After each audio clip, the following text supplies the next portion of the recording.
Di masa jahiliyah, ketika hampir seluruh bangsa Arab tenggelam dalam penyembahan berhala, ada seorang laki-laki dari suku Sulaim bernama Amr bin Abbasah.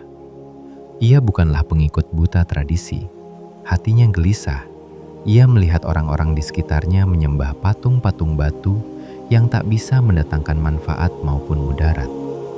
Dalam hatinya, ia yakin mereka ini berada dalam kesesatan. Mereka tidak berada di atas kebenaran sedikit pun. Amr tidak diam saja. Ia mencari. Ia mendengar kabar tentang seorang laki-laki di Mekah yang membawa berita penting yang menentang penyembahan berhala. Tanpa ragu, ia naik kendaraannya dan berangkat menuju Mekah. Sesampainya di sana, ia melihat situasi yang berbahaya. Rasulullah Shallallahu Alaihi Wasallam sedang berdakwah secara sembunyi-sembunyi. Kaum Quraisy sangat kasar dan berani berbuat jahat terhadap beliau. Dengan hati-hati dan penuh ketelitian, Amr mendekat. Ia berhasil menemui Rasulullah di Mekah. Pertemuan yang mengubah segalanya. "Siapakah engkau?" tanya Amr. "Aku adalah seorang nabi," jawab Rasulullah. "Apa itu nabi?" "Allah mengutusku." "Dengan apa Allah mengutusmu?" "Allah mengutusku untuk menyambung tali silaturahim, menghancurkan berhala-berhala, dan agar Allah ditauhidkan, tidak dipersekutukan dengan sesuatu apapun."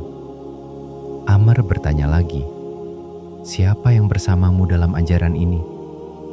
"Seorang merdeka dan seorang budak," jawab Rasulullah.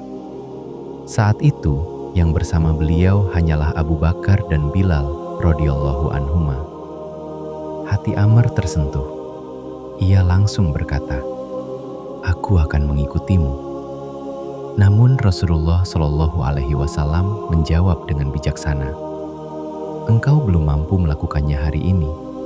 Tidakkah engkau lihat keadaanku dan keadaan manusia?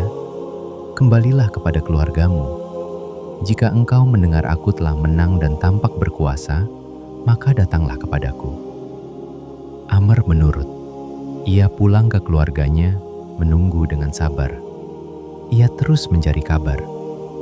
Ketika Rasulullah hijrah ke Madinah, ia tetap mengikuti perkembangan. Hingga suatu hari, beberapa orang dari Madinah datang dan menceritakan bahwa manusia berbondong-bondong mendatangi Rasulullah. Kaum Quraisy pernah berusaha membunuh beliau, tapi gagal. Waktunya tiba. Amr segera berangkat ke Madinah. Ia masuk menemui Rasulullah dan bertanya, "Wahai Rasulullah, apakah engkau mengenaliku?" "Ya," jawab beliau. "Engkau adalah orang yang pernah menemuiku di Mekah." Saat itulah Amr meminta diajari lebih dalam. Ia bertanya tentang sholat. Rasulullah menjelaskan waktu-waktu sholat yang baik, menghindari waktu-waktu yang dimurkai, dan menekankan pentingnya sholat yang disaksikan malaikat. Kemudian Amr bertanya tentang wudhu. Rasulullah menjelaskan secara rinci bagaimana wudhu membersihkan dosa-dosa dari anggota tubuh, hingga akhirnya seseorang yang sholat dengan khusyuk dan hati sepenuhnya untuk Allah akan keluar dari sholatnya bersih seperti baru dilahirkan. Amr bin Abbasah radhiyallahu anhu menjadi salah satu sahabat yang masuk Islam sangat awal.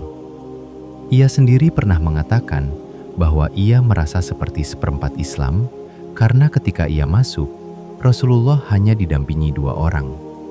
Ia hidup sampai usia tua, meriwayatkan hadis ini kepada Abu Umamah dan bersumpah dengan kekuatan imannya bahwa ia mendengarnya langsung dari Rasulullah berkali-kali. Ia wafat di Homs. Dari kisah hidup Amr bin Abbasah, ada beberapa nasihat penting yang bisa kita petik.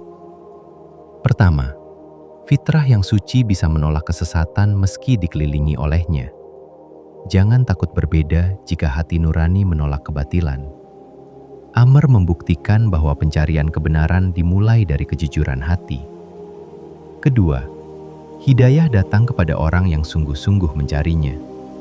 Ia tidak hanya mendengar kabar, tapi langsung berangkat, meski jauh dan berisiko. Ketiga, kesabaran adalah kunci. Rasulullah menyuruhnya pulang dan menunggu waktu yang tepat. Amr tidak memaksa, tidak memberontak, tapi taat dan terus memantau hingga tiba waktunya. Keempat, ilmu agama harus dipelajari dengan bertanya langsung kepada sumbernya. Amr tidak puas hanya masuk Islam. Ia langsung meminta diajari sholat dan wudhu secara detail. Kelima, jaga kejujuran hingga akhir hayat. Di usia tuanya, ketika tulang sudah rapuh dan ajal dekat, Amr tetap teguh tidak berdusta atas nama Rasulullah. Ini teladan bagi kita semua. Semoga kisah ini menggerakkan hati kita untuk selalu mencari dan menjaga tauhid, bersabar dalam dakwah, dan istiqomah hingga akhir. Wallahu a'lam.